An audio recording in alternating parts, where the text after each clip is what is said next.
Müğənni Ofeliya Şabanova ilə daha əvvəl qalmaqal yaşadığı model Səmra Hüseynova bu dəfə də üz-üzə gəlib.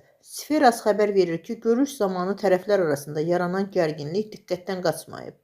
İddialara görə onların qarşılaşması zamanı səslənən fikirlər bir-birinin boğazından keçməyib və tərəflər arasında açıq-aşkar gərginlik hiss olunub. Emosional anlarla müşayiət olunan bu olay kameraların obyektivinə düşüb. Sözü gedən görüntülər qısa zamanda sosial şəbəkələrdə yayılaraq müzakirələrə səbəb olub. İzləyicilər rəylərdə tərəflərin davranışını müxtəlif cür dəyərləndirib, qalmaqalın yenidən alovlandığını bildiriblər.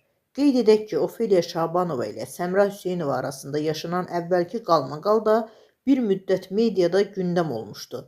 Bu son qarşılaşma isə mübahisənin hələ də bitmədiyini göstərib.